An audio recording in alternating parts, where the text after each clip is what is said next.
성도 여러분 평안히 주무셨어요? 오늘 하루도 승리하시기 바랍니다.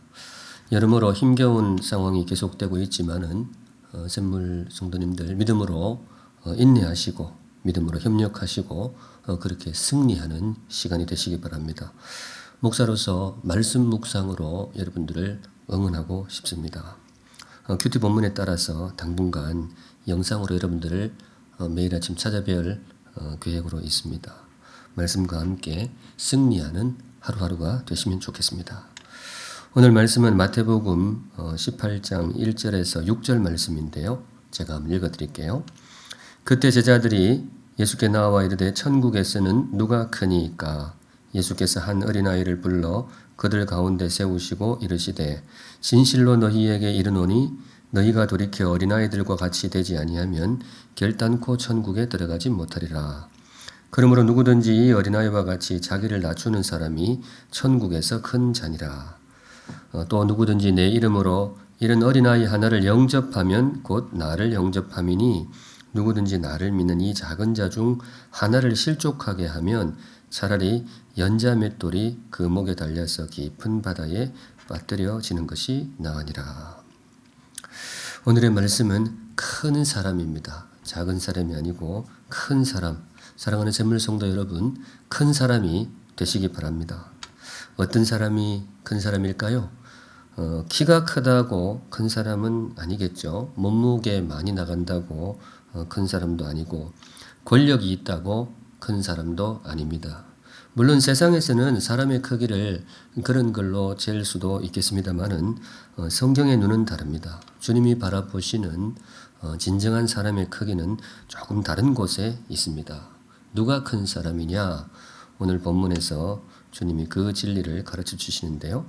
묵상하실 때에 오늘 하루 큰 사람의 큰 하루가 되시기를 주님의 이름으로 축원합니다. 제일 먼저 큰 사람이 어떤 사람이냐? 자기를 낮추는 사람입니다. 자신을 겸손하게 낮출 줄 아는 사람, 그 사람이 큰 사람이다. 오늘 제자들이 예수님한테 이런 질문을 던지죠. 1절에 보시면 그때의 제자들이 예수께 나와 이르되 천국에서는 누가 크니까? 제자들이 주님께 큰 사람을 묻는데 천국에서는 누가 큽니까? 세상 기준 말고 사람들이 바라보는 그런 기준 말고 주님이 보시는 큰 사람, 주님의 눈에 큰 사람은 누구입니까? 참 중요한 질문이 되겠죠. 주님이 대답을 주십니다. 4절에 그러므로 누구든지 이 어린아이와 같이 자기를 낮추는 사람이 천국에서 큰 자이니라. 자기를 낮추는 사람이 하나님 보시기에 큰 사람이다. 이런 말씀이 되겠습니다. 세상은 어느 정도 자기를 높이는 것을 미덕으로 삼는 것 같아요. 요즘은 이런 말을 잘은 안 쓰는데 자기 PR 시대다 해가지고 가만히 있으면 안 된다는 거죠. 어느 정도 잘난 체를 해야 사람들이 알아준다는 것인데 그런데 하나님의 말씀은 그 세상의 이야기와 조금 다릅니다. 주님이 말씀하시기를 누가 큰 사람이냐? 자기를 낮추는 사람이 큰 사람이다. 겸손하게 자기를 낮출 줄 아는 사람, 그 사람이 큰 사람이다. 사랑하는 샘물 성도 여러분, 큰 사람이 되시기 바랍니다. 특별히 오늘 하루 조금 큰 사람이 되시면 좋겠어요. 나를 한번 낮추어 보시기 바랍니다.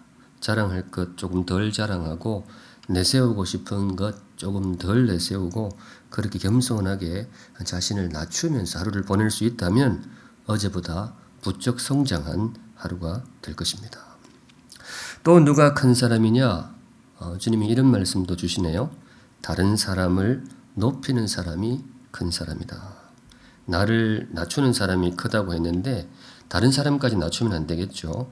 나 자신은 겸손하게 낮추지만은 다른 사람은 이렇게 높여줄 줄 아는 사람, 그 사람이 진정 큰 사람이다. 5절에 이 말씀 주시죠. 또 누구든지 내 이름으로 이런 어린아이 하나를 영접하면 곧 나를 영접함이니. 어린아이를 영접하는 것이 곧 주님을 영접하는 것이다. 이 말씀인데 앞부분하고 이걸 연결해서 읽으면 이런 의미로 받을 수가 있습니다. 어떤 사람이 큰 사람이냐? 어린아이도 높여주는 사람. 어리다고 무시하지 말고 그 어린아이조차 존중해 주는 사람, 그 사람이 진짜로 큰 사람이다. 예수님 당시에는 어린아이들이 들어 무시를 당했나 봐요. 지금은 아이들을 굉장히 소중히 여기는데 예수님 당시에는 분위기가 조금 많이 달랐던 모양입니다. 그래서 어른들이 아이를 무시하기도 하고 아이라는 이유로 온전한 사람이 아니라고 그런 분위기도 조금 있었던 것 같습니다. 그런데 주님이 말씀하시기를 어리다고 무시하면 안 된다는 거예요. 어리다고 무시하면 그 사람은 작은 사람이다. 그 어린아이가 작은 게 아니고 그 어린아이를 무시하는 그 사람이 작은 사람이다. 큰 사람이 어떤 사람이냐? 비록 어리지만 무시하지 않고 어린아이도 따뜻하게 존중해 줄 아는 사람, 그 사람이 진짜로 큰 사람이다. 성도 여러분, 오늘 하루 큰 사람이 되시기 바랍니다. 작은 사람 말고 큰 사람으로 하루를 살아가시면 좋겠습니다. 우리 주변에 보면 더러 무시를 당하는 사람이 있어요. 직업이나 지위, 겉모양 때문에 뭐 이런저런 이유로 무시를 당하는 그런 사람들이 더러 있습니다. 혹시 떠오르는 분이 있으신가요? 그렇다면 오늘 하루 그분들을 존중해 주시기 바랍니다. 따뜻한 마음으로, 특별히 따뜻한 눈빛으로 그분들을 존중해 주시기 바랍니다. 그러면 어떤 사람이냐? 그게 큰 사람이라는 겁니다.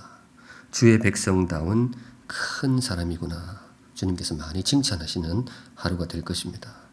큰 사람들이 모이는 곳은 그래서 따뜻해요. 오늘 하루 저와 여러분이 다니는 곳에 저 때문에 또 여러분들 때문에 마음이 따뜻해지고 존중받는 그런 행복한 사람들이 많이 나올 수 있기를 바랍니다. 마지막으로 누가 큰 사람이냐? 정말 여기에 중요한 말씀이 나오는데요. 이 말씀은 꼭 마음에 새기세요. 누가 큰 사람이냐? 바로 여러분이 큰 사람입니다. 여러분 자신이 큰 사람입니다. 왜냐하면 여러분이 주님 안에 있기 때문에 그렇습니다. 6절에 보시면 주님이 이런 말씀 주시는데요. 누구든지 나를 믿는 이 작은 자 중 하나를 실족하게 하면 차라리 연자 맷돌이 그 목에 달려서 깊은 바다에 빠뜨려지는 것이 나으니라. 주님이 굉장히 엄한 목소리로 경고를 하시는데요. 아무리 작은 사람이어도 나를 믿는 사람은 함부로 대하지 말라는 거예요. 누구든지 나를 믿는 이 작은 자 중에 하나를 실족하게 하면, 뒤에 굉장히 거친 표현이 나오는데 예수 믿는 한 사람을 실족하게 하느니 차라리 죽는 게 낫다. 거칠게 표현하면 그렇게도 읽을 수가 있습니다. 왜냐? 소중하기 때문에 그렇습니다. 아무리 보잘것없이 보이는 사람도 주님 안에 있는 사람은 그 자체로 너무나 소중하고 그 자체로 너무나 존귀하고 오늘 우리에게 주시는 용어를 빌면 그 자체로 너무나 큰 사람이기 때문에 그렇습니다. 성도 여러분, 큰 사람이 누구냐? 여러분이 바로 큰 사람입니다. 오늘 우리에게 큰 용기를 주시는 말씀인데요. 이 말씀 꼭 가슴에 새기고 하루를 사시면 좋겠습니다. 제가 초두에 오늘 하루 큰 사람이 되라 이렇게 말씀을 드렸는데 표현을 조금 바꾸겠습니다. 사랑하는 샘물 성도 여러분, 여러분은 이미 큰 사람입니다. 주님 안에 있다는 것만으로 주의 백성이라는 그 자체로 이미 여러분은 너무나 큰 사람입니다. 오늘의 말씀은 큰 사람. 사람은 모름지기답게 살아야 되겠죠. 작은 인생은 작게 사는 게 맞고요. 큰 사람은 크게 사는 게 맞습니다. 답게 살아야 되겠죠. 그런 의미에서 저와 여러분은 조금 크게 살 필요가 있습니다. 왜냐? 주님 안에 있는 우리는 큰 사람이기 때문에 그렇습니다. 큰 사람답게 나를 낮출 줄 아는 겸손도 좀 품고 사시면 좋겠습니다. 큰 사람답게 다른 사람을 존중할 줄 아는 여유도 품고 살아가시면 좋겠습니다. 그렇게 큰 사람답게 겸손과 여유를 품은 귀한 하루가 되시기를 우리 주님의 이름으로 축원드립니다. 오늘 하루도 건강하시기 바랍니다.